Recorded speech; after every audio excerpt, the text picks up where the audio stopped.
Hi hello, সবাইকে স্বাগতম এবং সালাম। আমি কথা বলবো বাংলাদেশের মিডিয়া নিয়ে। আমি নিজেকে মিডিয়া মনে করি না। ছোটখাটো একটা চ্যানেল, ছোট্ট একটা চ্যানেল আমার। যাই হোক, আমি নিজেকে মিডিয়া দাবি করি না। বাংলাদেশে উম বাংলাদেশে কিছু চ্যানেল যেমন ৭১ টিভি, সময় টিভি, তারপর আরো অনেক, টোটাল সব মিলিয়ে ৮টি চ্যানেল বন্ধের ঘোষণা। এই ৮টি চ্যানেল যেভাবে হোক তারা বন্ধ করে দিবে বা বন্ধ হয়ে যাবে। এটা না আমরা যুগের পরে যুগ দেখে আসতেছি। যেহেতু আমি আমরা ৯০-তে জন্মগ্রহণ করছি, তো ৯০ এর পরে যারা জন্মগ্রহণ করছে তাদের একটা বেসিক ধারণা অবশ্যই আছে বাংলাদেশের রাজনীতির প্রেক্ষাপট সম্পর্কে। আহ, প্রত্যেকটা যারা ৯০-তে জন্মগ্রহণ করছেন, ৯০ এর পরে যতগুলা আহ, নির্বাচন হয়েছে, ডামি নির্বাচন বলেন, রাতের যাই হোক সবকিছু মিলিয়া এই রাজনৈতিক প্রেক্ষাপটটা তাদের জানা। তো যে দলই ক্ষমতা আসুক, কয়েকটা চ্যানেল নর্মালি বন্ধ হয়ে যায় অটোমেটিকলি। কারণ তারা তাদের ক্ষমতাকালীন অবস্থায় ওই সরকারের গুণগান গায়, ওই সরকারের পা চাটে। তারা নিরপেক্ষ কোনো নিউজ করে না, যেটা লাস্ট কিছুদিন আমরা সময় টিভিতে দেখছি, আরো অনেক চ্যানেলই। যাই হোক, আমি চ্যানেল 24 কিনা, যাই হোক আমি এত কিছু বলতে যাচ্ছি না। আমি জাস্ট সময় টিভিটার কথাই বললাম, যেটা নিয়ে ফেসবুকে খুব ভালোই লেখালেখি হয়, বিশেষ করে সময় টিভি আর ৭১ টিভি। এখন এই মিডিয়া গুলা তাদের সংবাদ প্রচার, তাদের সবকিছু মিলে পক্ষ নিয়েই অনেক কিছুই করছে। আচ্ছা, প্রথম আলো আমার এখানে ৬ তারিখ, ওই দিন ৫ তারিখ। এখন আমি বাংলাদেশে ৩৫ জুলাই বলবো নাকি ৫ তারিখ বলবো, আপনি কোনটা বললে বুঝবেন? যাই হোক, আমি ৫ তারিখই বলি। বাংলাদেশ, যেহেতু আমি প্রবাসে আছি, তাইলে আমার জন্য কি ইজি। যারা বাংলাদেশে আছেন তারা ওটা ৩৫ জুলাই ধরেন, বিজয়ের দিন, ৩৪-৩৫ জুলাই। তো এর পরের দিন, যেদিন শেখ হাসিনা সরকার পদত্যাগ কইরা দেশ পালালো, এর পরের দিন সকালের পেপার কাট। সমকাল শুধু প্রধানমন্ত্রী শেখ হাসিনা দেশ ছেড়ে পালিয়েছেন, জাস্ট এতটুকু প্রধানমন্ত্রী বা শেখ হাসিনা লাগাইছে আর কি তার নামের আগে। কিন্তু দেখেন সাথে সাথেই পল্টি। একদিকে দেশ থেকে সরকার পালাইছে, আরেক দিক থেকে প্রথম আলো নিউজ করছে ছাত্র জনতার বিজয়, হাসিনার বিদায়। দৈনিক ইত্তেফাক, ছাত্র জনতার বিজয়, পদত্যাগ করে দেশ ছাড়লেন শেখ হাসিনা। আগে পরে যদিও প্রথম আলোতেই দেখেন, প্রথম আলো কি লেখছে, ছাত্র জনতার বিজয়, হাসিনার বিদায়। কি পলিটিটা নিছে, আগে পরে প্রধানমন্ত্রী, দেশরত্ন, আগে কত কিছু লাগাইতো, কত টাইটেল না। আজকে হাসিনা হয়ে গেছে। শুধু সমকাল, শুধু সমকাল প্রধানমন্ত্রী ইউজ করছে আর কি। যাই হোক, তো ক্ষমতা তো এরকমই। তো এই বাংলাদেশের মিডিয়াগুলা, আপনি কোন কোন চ্যানেলটা, কোন পত্রিকাটাকে আপনি ছাড় দিয়ে কথা বলবেন? কে ৭০-৫৬ মতো সৎ সাহস রাখে, বা ওই জায়গাটা তাদের আছে আসলে? আদৌ কি আছে বা ছিল? এখন কালকে বিএনপি সরকার গঠন করুক, যে সরকারই গঠন করুক, যে সরকারই আসুক, কয়টা টিভি চ্যানেল তাদের বিপক্ষে নিউজ করবে? কয়টা? এখন ২১ টিভি আবার চালু হচ্ছে, দিগন্ত টিভি চালু হচ্ছে, পেজ টিভি চালু হচ্ছে। ওই যে সরকার চেঞ্জ। এখন পর্যন্ত কিন্তু নির্দলীয়, মানে একদম কেয়ারটেকার সরকার নির্বাচন করা হয়েছে। এর মধ্যে এগুলা সব কিছুই ঠিকঠাক করা হচ্ছে। যারা যে চ্যানেলগুলো অফ ছিল, এগুলো আবার তারা কামব্যাক করতেছে। যখন সরকার গঠন করবে আরো কত কিছু হবে। তো আমি ব্যক্তিগতভাবে অবশ্যই একজন পুরুষ শাসনতন্ত্র হোক, বাংলাদেশে একজন পুরুষ শাসক। সেই জায়গা থেকে বাংলাদেশের রাজনীতির দলই তো দুইটা, আওয়ামী লীগ, বিএনপি। আওয়ামী লীগ তো শেখ হাসিনা পালায় যায় শেষ করে দিছে, পুরাই পঙ্গু শেষ। এই কাজটা যদিও তার কখনই ঠিক হয় নাই, এই দলটাকে পুরা দলের নেতা কর্মীদেরকে বিপদে ফেলাই দিছে। কিন্তু তারপরেও আপনি যদি এখন রাইট নাও চিন্তা করেন, পরবর্তী সরকার কে আসবে, এই কেয়ারটেকার সরকারের পরিবর্তে উনি যখন নির্বাচন দিবে, নির্দলীয়ভাবে বা একদম নিরপেক্ষভাবে একটা নির্বাচন উনি দিবে, এই আশাই তো ওনাকে কেয়ারটেকার সরকার বানানো হয়েছে, তাই না? ভালো কিছুর জন্যই তো। আবার দুর্নীতি, আবার রাতে ভোট হবে, দামি ভোট, এই জন্য কিন্তু ওনাকে সরকারের দায়িত্ব দেওয়া হয়নি। যেহেতু ভালো কিছুর জন্যই ওনাকে সরকার দায়িত্ব দেওয়া হয়েছে, সুষ্ঠু নির্বাচন হবে অবশ্যই। সুষ্ঠু নির্বাচন হইলে আপনি একটা ফুটকে বাচ্চা, পিচকি বাচ্চাকে জিজ্ঞাসা করেন পরবর্তীতে দেশ প্রধান কে হবে, আই থিঙ্ক খুব সহজেই বলে দিবে তারেক রহমান। কারণ দেশনেত্রী বেগম খালেদা জিয়ার শারীরিক কন্ডিশন খুবই অবস্থা খারাপ। আল্লাহ এমন কাজ না করুক, যে কোনো সময় তার একটা নিউজ আমরা শুনতে পারি। তো যেহেতু তারা দুই ভাই ছিল, কোকো মারা গেছে, তো তারেক রহমান এই দলের দায়িত্বে থাকবে, স্বাভাবিক, ট্রু, এবং খুব ইজি। নেক্সট প্রাইম মিনিস্টার বাংলাদেশের তারেক রহমান। যখন শেখ হাসিনার পদত্যাগ ঠিক 1 ঘন্টা 2 ঘন্টা পরেই নিউজ চ্যানেলে তারেক রহমানের নিউজ হচ্ছে, তারেক রহমানের বক্তব্য তারা প্রচার করতেছে। অথচ এতদিন তারেক রহমানের কোনো বক্তব্য বা কোনো কিছু প্রচার করা নিষিদ্ধ ছিল।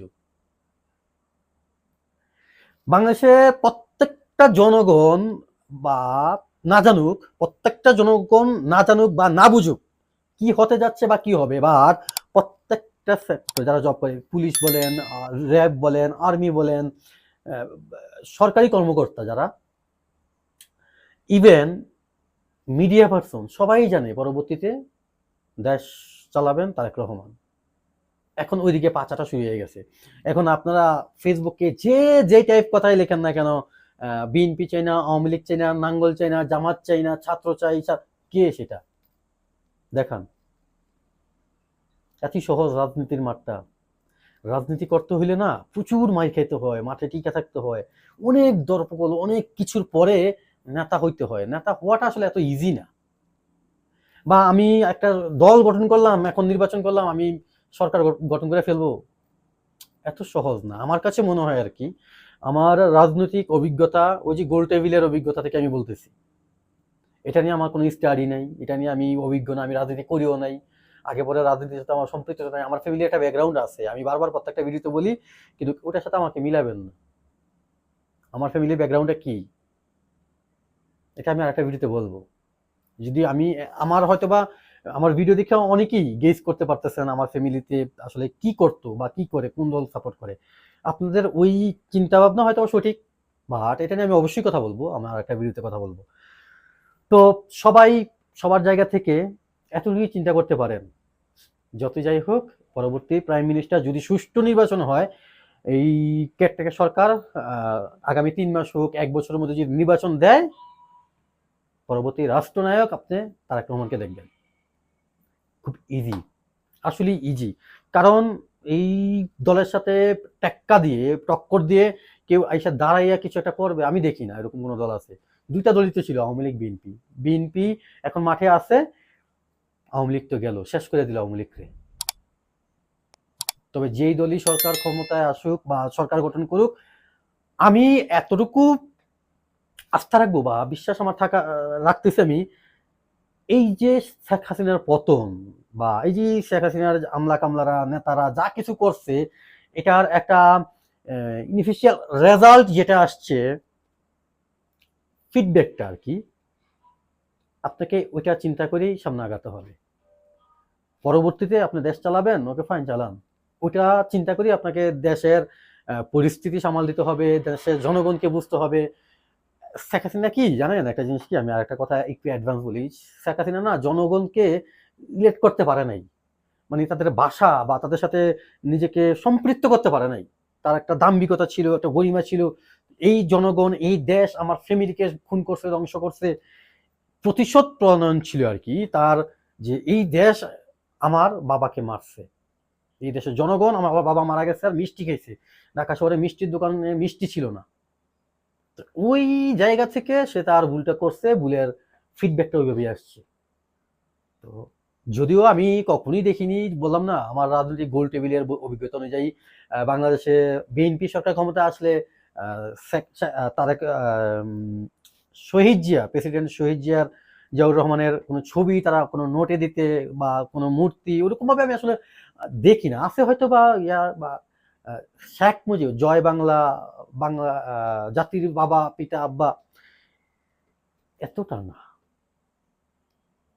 সবকিছুরই শেষ আছে, এই জিনিসটা মাথায় রেখে আমরা পরবর্তীতে মিডিয়া বলেন, এই যে বললাম না আমি মিডিয়া নিয়ে কথা বলতেছি, এটাই বুঝাইলাম ক্ষমতা চিরস্থায়ী না।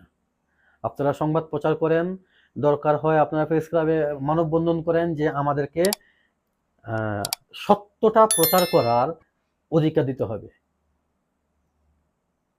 এটা একটা স্টেটমেন্ট নেন, দেন আপনারা মাঠে কাজ করেন। তখন যেই সরকারি ক্ষমতায় আসুক, দুর্নীতি করা থেকে যাই করবে তো অবশ্যই, কিন্তু একটা লিমিট থাকবে আশা করি। এটা নিয়ে আমার অতটুকু জ্ঞান নাই, যেটা যেভাবে করলে আমি তো জানি আমার ভিডিওটা কতটুকু পর্যন্ত পৌঁছাবে এটা আমি নিজেও জানি না। তবে আমি চাই ভালো কিছু হোক আমার দেশের মানুষের জন্য, আমার দেশের জনগণ সবার জন্যই। দেশ বাঁচান, মানুষ বাঁচান। গরিব না খায়া মরে এখন, তাদের নাগালের ভিতরে রাখুন দ্রব্যমূল্যের দাম সবকিছু। এটাই চাই, আর কিচ্ছু না। ডিজিটাল বাংলাদেশ আপনি করেন, সমস্যা নেই। ডিজিটাল এটা আপনার স্টেপ বাই স্টেপ হবে, এটা আপনি করতে বাধ্য। কিন্তু সবার আগে বুঝতে হবে আমাদের অপার জনগণ যারা দরিদ্র, যারা খুবই গরিব, নিম্নশ্রেণী, যারা দিন মজুর, যারা শ্রমিক, তাদের নাগালের ভিতরে রাখতে হবে সবকিছুরই, দ্রব্যমূল্যের দাম সবকিছুরই। এটাই চাই, আর কিচ্ছু না। দেখ, বাংলাদেশ মিডিয়া সম্পর্কিত অনেক কিছুই বললাম, এর মাঝখানে আরো দেশ নিয়ে অনেক কিছুই বলছি, মিক্স করে ফেলছি। তবে হ্যাঁ, আমি সবসময় চাই, সবকিছুর সাথে সাথে এটাও চাই, বাংলাদেশের মিডিয়া পাচাটার বন্ধ করুক, তারা নিরপেক্ষভাবে সংবাদ প্রচার করুক, কথা বলুক। আমি ভিডিওটা শেষ করব, তবে আমি আবারও বলতেছি, যে সরকারই আসুক, যেই সরকার গঠন করুক, আমি আমার কথা বলার স্বাধীনতা চাই, আমি লেখার স্বাধীনতা চাই, আমি আমার গাওয়ার স্বাধীনতা চাই আমি, আর কিছু না। এটা আমার। আর গরিব যারা আছে, দরিদ্র দিনমজুর, তাদের সবকিছু তাদের নাগালের ভিতরে থাকবে, এতটুকুই। সবাই ভালো থাকবেন, সুস্থ থাকবেন। আমার চ্যানেল আপনার নতুন হয়ে থাকলে আমার চ্যানেলটা সাবস্ক্রাইব করতে পারেন, এত হবে কি পরবর্তীতে আপনি আমাকে আবার দেখতেও পাবেন, শুনতেও পাবেন। সে পর্যন্ত টাটা।